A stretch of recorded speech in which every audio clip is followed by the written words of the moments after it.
Welcome to Pastor's Chat today. Well, today we're looking at Luke chapter 1, verses 39 through 56.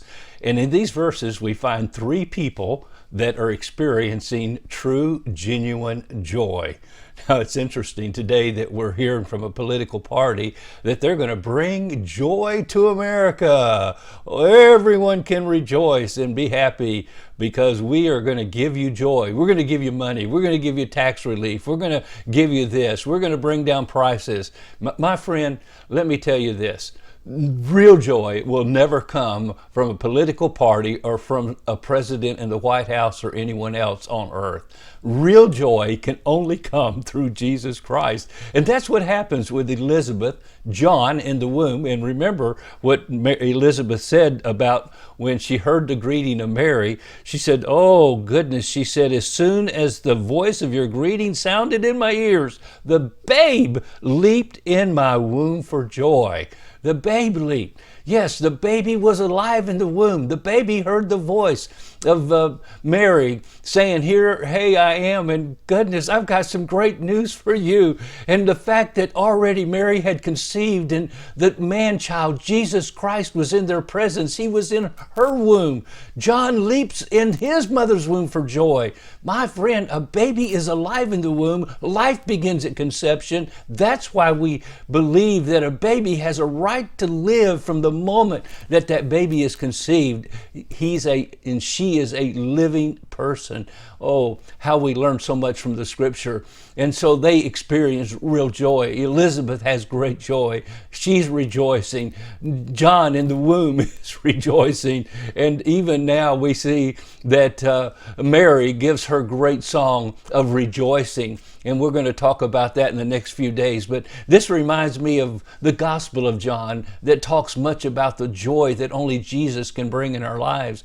And it only comes because we have a relationship. And that's why John said he wrote the Gospel of John. These things are written unto you so that you might believe that Jesus is the Christ, the Son of God, and believing you might have life through his name. You see, life and true joy, genuine joy, are synonymous. And that life is Jesus Christ. And that's why later John would write in 1 John, and you see this in 1 John chapter 3 and 4, he said, that which we have seen and heard. He said, we declare to you that you also may have fellowship with us, and truly our fellowship is with the Father and with his Son, Jesus Christ. And these things we write to you that your joy may be full.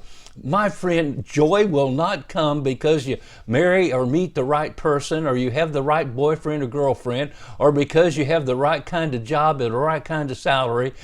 Joy does not come in things or circumstances. Real joy comes from the fact that you know that Jesus Christ is real. Remember, we said Luke is writing his gospel to prove and to make sure people understand, his friend Theophilus especially, that the things that I'm writing to you are genuine, true. I've checked them out. Jesus is a real person. He lived in a real time. He lived in a real world. He's still alive today, and he can change and transform your life. And John, in his book of epistle, tells us, and you can know that you've been saved. Why? Because of your love for the Lord.